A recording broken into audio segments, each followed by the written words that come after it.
that the bibs help? Does he wear them all the time? No. But right now he's going through yet another round of teething. So. Hello, baby. I love this little sweatshirt. One of these? Oh. I don't know what else you're looking at. Do you think playing with a zip tie is a good idea or a bad idea? Let's find out. Live on the air. Hello. Welcome to Please Hang Out With Me, a show about constraints. I'm your host, Channing Kennedy. With me, as always, is a baby. Let's try that one more time so I can use the joke that I thought of. Hello and welcome to Please Hang Out With Me, a show about constraints, the only interview show that is also my childcare. Our guest today is Jamica Eel. Welcome, Jamica. Thank you so much for being here. Yeah, thanks for having me. So, Jamica, do you want to talk a little bit about what you do? Sure. Right now I am identifying as a DJ and technologist. I've been a DJ for quite a while now, over 10 years. And I play music for dance floors. I curate DJ mixes, and I've just started curating a weekly playlist called A Vibe Called Yes, which has been really fun. And as a technologist, I am working on building out things that allow people to interact and engage in different ways. So sometimes that's a physical thing, sometimes it's a digital thing, but hopefully always it's a fun thing and an intriguing thing that allows people to engage and interact and learn. And you also have your own extremely cute baby. Yeah. Who is in the other room eating lunch. Yeah. And not by himself. No, with like a grown-up. I'm so worried about you playing with, like, you're going to zip this up on your thumb or something, and I'm not going to be able to get it off. You know what? Oh, yeah, that's... It was a nice idea. Way to think ahead. Way to think ahead. Ooh, Velcro. That's a good thing for an audio recording. Right. Yes. Yes, he loves it. Your kid is almost 8 months old, is that right? Yeah, my son will be 8 months later this week. So by the time you all see it, he's 8 months. And maybe older. Depending on how the editing process goes. How are you doing? You know, I'm doing well. I think, at least. I've started to finally find a flow for myself, which I think is super important. The first 3 months of his life, I feel, were sort of a blur. You know, it's really just all about taking care of this person that can't do anything really. And I found that when I crossed that 3-month threshold, for my son, he was able to sit up, or at least propped up against something. And that just changed the way I was able to interact with him and engage with him, and the things that I was able to do for myself with him being able to, to just feel less vulnerable. To me, at least, he seemed less vulnerable. So I'm feeling good. We're getting into a flow with a sleep schedule, and with him having a sleep schedule, that means that I am sleeping better, but also that I'm able to do other things. And do you want some banana, by the way? Oh, no, thank you. Are you offering me? Thank you. No, thank you, but thank you. So I feel like we're in a nice flow. We know one another. I took a couple months off of just the outside world to just really just hone in on my son and understand what his needs were. And, I felt like for a couple weeks in there, I was just treating him like any baby and not really zooming in on what he specifically needed. And Just leave it. Giving that time to myself or to us, I think, was really good. So now to be just crossing that 6-month threshold and having a 7-month-old, almost 8-month-old, I feel like we're in a really good place. I feel like I'm in a pretty good place. And I've been for the last couple months trying to return back to my own creative practices and getting some consistency going with that, because I know for me that's something that really contributes to my sanity, is being able to know that I can create or produce and, have an offering for the world other than, saying that I'm a mom, which is an awesome, wonderful, huge offering, of course. I'm not taking anything away from that, but it's always been really important to me to identify as, my own individual outside of being his mother. Right. So So yeah, that was a simple question. How you doing? And that's how I'm doing, you know? I got a lot of things to say. I completely understand. You caught me on a good day. I know when this guy hit 3 months, up until then, I think maybe it was earlier than 3 months that this happened, but like, for a long time I was just kind of... I think you and I have talked a little bit about this, about how neither of us came from great parenting household situations, per se. And having a kid brings up a lot of that, like, old shit. Yeah. And for me, I found myself just trying to tell myself, being a parent is just knowing that you love someone who might someday hate you or might, like, never love you back, and that's just how it is. And I found myself kind of, like, hardening my heart in a way.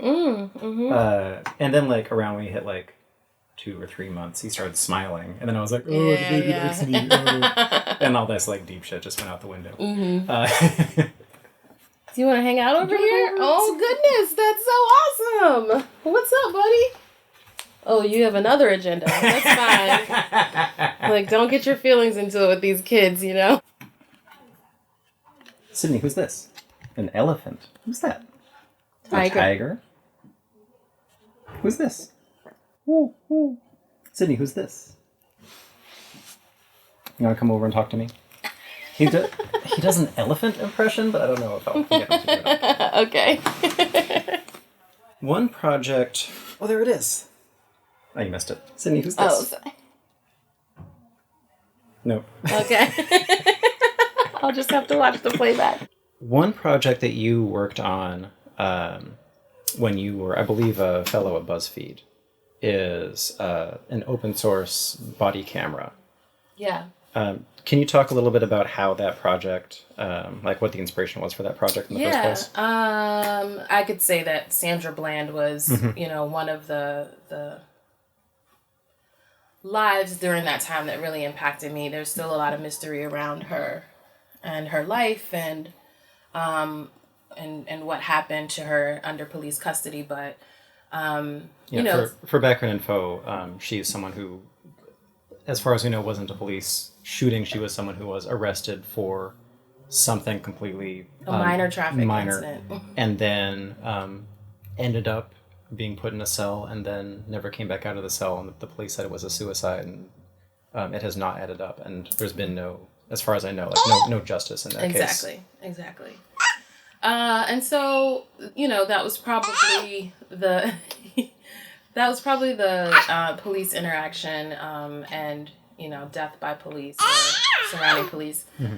The incident that impacted me the closest because I, you know, directly identified with Sandra Bland, not only in her being a Black woman, but in being a woman who drives a car down the street by yourself or decides to, you know, go cross country and move from one place to another alone and has had interactions with the police by myself. And so, you know, mixing that climate with this call for people looking to tell stories in different ways, I decided to pitch an idea around embedding cameras into our clothing so that we could tell our own stories as citizens.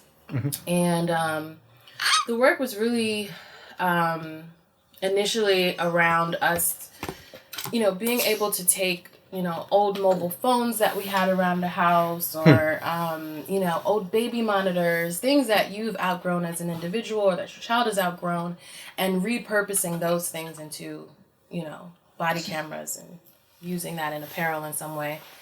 But over time, or as my research went on, I learned that was like a little challenging only because we all have a different phone laying around the house or a different model of a camera or a different model of a baby monitor. And so it was really hard to like get a consistent sort of build out or open source. It was really hard to say, this is the one way to do this. This is a consistent way for doing this thing. And, oh, wow. Yeah, he shouldn't have that. Yeah, okay. The work actually turned into me using existing open source hardware modules like Raspberry Pi or Arduino, things like that were already living in this open source maker community, and taking those things and embedding them into accessories like hats and jackets and things of that nature so that people could wear them, and if engaged with the police or some sort of form of authority, as civilians, they could tell their own story. This was also the beginning of the Trump administration, and so even as a peaceful protester at a rally of some sort, people were having all kinds of engagements and things with the police, or even like opposing political parties, and so it was really nice to introduce something, that allowed people to tell a story in their own way as well. So this project obviously has an incredible utility, but something interesting that you brought up in a previous conversation is you actually did not create this with an end user in mind. Yeah, so there's a couple things to that, right? So I created this project, and I thought to myself that, like, I am creating a project and not a product, right? And I don't look to scale this in a massive way. What I was hoping to scale was the instructional set for people. And I guess, the folks that I thought about as like a user would have been, people like me, people who were getting pulled over for dumb stuff and having their car searched, at 10 o'clock at night on the side of the highway. Or, again, people that were interacting at a protest or something like that. And then as the work went on, people kept asking me, like, what are you going to do with this? What are you going to do with this? Are you going to, start a fashion line with cameras embedded into them? Or like, what are you going to do? And pushing me towards what the product part of it is. Right. And I think that getting pushed in that way is cool. But I think that there's a very like consumerist like thought behind it, right? And we are in just such a consumer driven climate that and capitalist climate that we always think about, like, oh, how can you make money from this thing, and what are you going to do with it? And I think people were just excited as well at that time. This is about 3 to 4 years ago now, to see a Black woman working on such a technological product or project. Right. And so people kept asking me what I was going to do with it, and I started, a lot of my research was not only based in this project, but in privacy and in security, and in how we can have something like this exist while simultaneously like protecting our privacy as individuals. And and that was something that I was never able to like really reconcile for myself. And so when I started really getting pushes around doing this as a project, I had people emailing me saying like, hey, I will invest in this, and just let us know what you're trying to do. And I had to really pull back and step away, because I think that the most important thing with a lot of the technology that is emerging right now is we've thought of ways to use things. We've thought of ways that our users will engage with things when we want them to use it that way. But there is also a way that people end up using things that you almost could have never planned for. So say with Instagram, like Instagram came out and they're like, hey, people will upload a picture and, it'll be that. But I don't think anyone was able to predict that people would become addicted to likes, or that people would become like Instagram influencers or start businesses solely on Instagram. I mean, I think they did plan that people become addicted to likes. I mean, the whole point of like gamifying the platform is to make it so that you want to keep coming back to it and get that endorphin rush. They may not have planned on, or may not have been like part of the initial concept. Yeah. But definitely as soon as it got bought by Facebook. Well, that's an example. But like they definitely didn't think that Instagram would become an organizing platform for the Flat Earth Society or for white supremacist movements. Oh God, I can't talk about the Flat Earthers. Yeah, exactly. So there are ways that things end up being used that I don't think you really plan for. And when I started thinking of what ways my project could be used as a product, a lot of the security things really hit on me, of like, someone using it in an unintended way, and like, using it on a first date, or, even when I was at Apple, a lot of my work there was looking at the different cultural instances in which products are used. And so in Japan, for example, when you take a picture with your camera, the shutter sound is always on, whether you... Really? Yeah.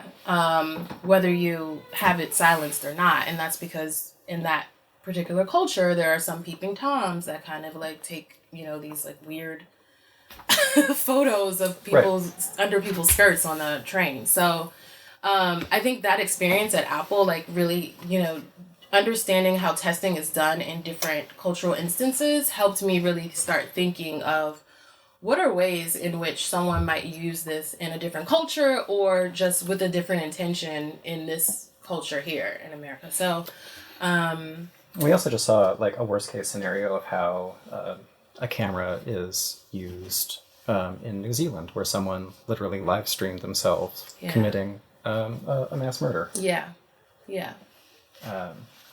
And so it's like, no, you don't plan for, you do sometimes optimize for the worst, right? But you don't necessarily like not make a product because it can be used in a malicious way. But when I just started thinking about like where I wanted my life work to be, I didn't want that project to become my life's work. I really engaged in that project because I wanted to start dialogue and to have people think and to sort of reflect. And so a lot of my work and research in that project was about asking other questions and getting people to, kind of have a dialogue around it. Yeah. It's interesting that you bring up the consumerist angle also because, like, the people who are most affected by police violence and the people who are most affected by privacy issues are, like, people of color, women, immigrants, like, disabled people. Yeah. And those are also the same people who are least likely to be able to afford, like, a $300 hat with a camera in it. Exactly. Oh, my God. No, do not get out a giant pair of scissors. Oh, my goodness. Okay. I love you so much. Why do you have the scissors in the drawer? In my case? Yeah. Season 2 will take place in a different room. Look, an elephant. Look, an elephant. Oh, that's awesome. I love that he's learned how to change the subject. Yeah. Something that you've talked to me about is how you talk to your own son and whether or not he understands what you're saying. Yeah. But, they do. Yeah, they do. You said you want to make it absolutely for sure that your son knows that he comes from love.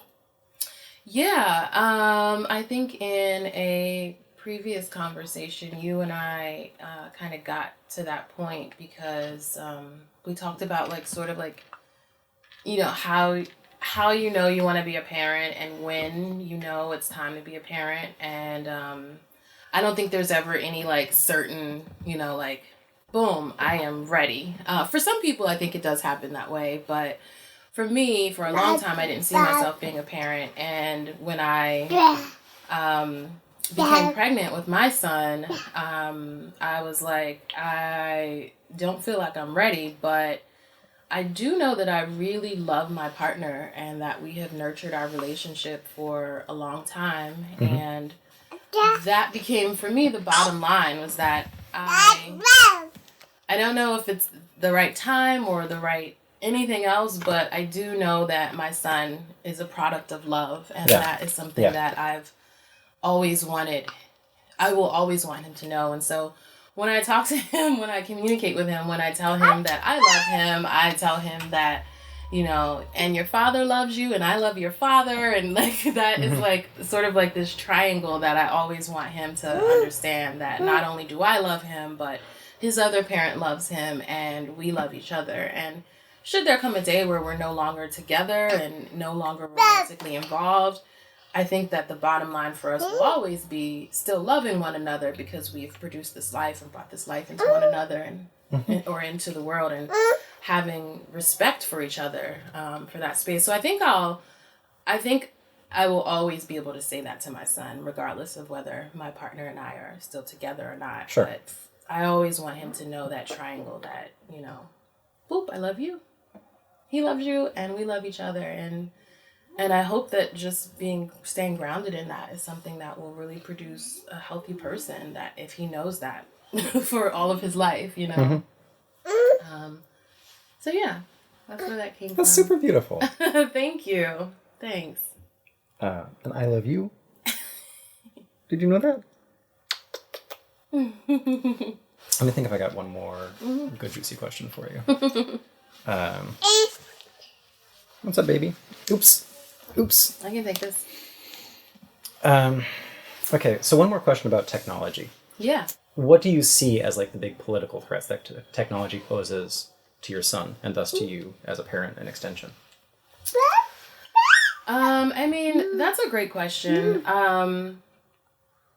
You know, to some regard, I really try and remove like all of the extra things from the conversation or the question, because like the real question is like, what things pose a threat? Right? And like whether or not technology is involved, I think that my parenting has to instill certain values in him, whereas no matter what the tool is, whether it's technology or, you know, some new introduced way of like, I don't know, like whatever the tool is. Right. Whether it's technology or if it's other kids or if it's like government policies. Right. Yeah. He should still be able to like refer back to the values he's been instilled with and the values that he has developed on his own. Mm-hmm. And those should lead him to like what the right answer is for him. Mm-hmm. So I'm thinking less about the tools and more about the values. Yeah. And the integrity that, you know what I mean, that I instill in him as a person. And then I think like in addition to that is like teaching people, you know, the so-called right way to use something. So like, you know, not eliminating television or eliminating the computer or eliminating any of these things, but like showing him like how to use the tool properly, how to, you know, how to engage friends properly, right. You know, so that with a mixture of understanding how to properly use the tool and how to, you know, refer back to your values, you can make healthy decisions. I think that that's like what the goal is.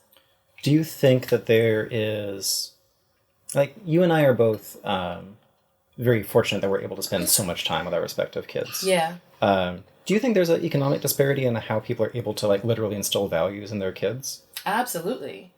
I mean, there are mothers that have to go back to work 2 and 3 weeks after having a child. And, you know, fathers that never even get to take any paternity leave. And outside of those things, there are individuals who are working, you know, 40 and 60 hours a week and seeing their children a couple hours a night and maybe on the weekends. And so, yeah, there's an absolute economic disparity that interferes with the way you're able to instill values. But I think that as people, we always have to prioritize what's important, right? And so when we do have time with our children, what are we doing with them? How are we spending that time? Are we watching TV together and calling that our time? If we are watching TV together, what are we watching on television? You know, are we watching things that, you know, are constantly like testing our values and, you know, or are we watching things that are teaching us or that are showing us how to have a family or showing, you know what I mean? Like where are we, how are we prioritizing in that time? Are we asleep and letting the TV watch our child? You know, right. Are we going out? Are we leaving the house and like being able to expose them to other things? Are we taking walks in the park? Are we, you know, creating memories with them where they can say every Saturday morning, me and my parent did this thing, you know? So, like, I don't have all the answers, but I do know that, you know, I am in a very privileged place to be able to hang out with my son every day. And while it is, you know, sometimes frustrating or sometimes just, like, a lot of work, I am constantly thinking about, like, how I'm using that time with him. Yeah. And, you know, it's inevitable. Sometimes I'm trying to text message while I'm also trying to feed him. And sometimes sure, yeah. I'm being very like present with him, and I'm it's really just he and I, and I'm really trying to like make memories and have moments with him that, you know, can create good habits for me, but also just like, you know, a great human. You know. Yeah. So. And you and I both came from households where like our parents probably did not have as much time to spend with us as they wanted to. Yeah, absolutely. And we both turned out cool. Yeah. I don't think it was a sure thing for me, speaking from my own experiences. Like, I think I could have got if, like, the technology had been as optimized for recruitment as it is now when I was a kid, but I didn't. I mean, I think the other thing is, to just remind ourselves that even, like, all this work that we put in to raise this healthy human, this wonderful person, there's still a certain amount of work that I had to do as an adult. Yeah. On myself. And I think that part is inevitable. And so I think that's part of teaching the child, right? That, my job here is to guide you along this journey, to help you make the right decisions, to teach you, what's, so-called wrong and right, to show you options. But there's still a certain amount of work that you're going to have to do. And I can provide some of those tools for you or sort of teach you how some of that goes or what it's looked like for other people. But by no means is this all about what I do for you, right? So there is another level that comes later. Right. And you can only hope that the foundation you've laid, like, makes that next level up for them a little easier or, better. So. Yeah. And hopefully we'll both be around long enough to have our kids yell at us at a Thanksgiving dinner about some stuff. I feel like that'll be a big victory. I feel like there are all these, like, things that you think of that, like, I have not even, like, taken a moment to process that, like, maybe one day he won't love me, or one day, like, he'll, flip out at Thanksgiving dinner when I don't like his partner, or, make the wrong comment, or, like, made one too many jokes, or something like that. I'm, like, in this, like, fantasy where I'm like, my son loves me for the rest of my life, and, like, we frolic through the park, and he, like, accepts his Grammy, and, like, thanks mom first, and then God, and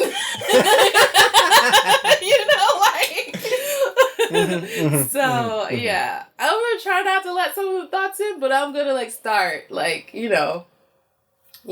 dismantling my happy trees a little bit in my painting. just like for my son, I'm here to observe, not necessarily to mimic. Yeah. Yeah. I'm here to be a lesson, if not to teach a lesson. Yeah. That's our show. This is an elephant. Thank you so much to Jamica Eel for joining us, Jamica. Once again, we appreciate so much your support of the show. Yeah. Jamica, where can folks find you on the internet? I am at www.aphrodisiac.com, which Did you have to type in the www? You don't. That's so, like, 90s of me. I'm so sorry. It's aphrodisiac.com, AFRODJIAK. And I'm also under that same handle on pretty much all social media. I'm really only active on Instagram, which by active I mean I posted about 3 months ago. So follow me. It's gonna be fun. And you still active on, like, GitHub? Not really. No, but I have a repository under that same name. So. I had a baby, y'all. I just been trying to live in a real physical world. That's right. Thank you so much for watching the show. Find us on the internet at pleasehangoutwithme.art. Would you hold this baby and sing the closing theme song, which you have to make up? Oh, right.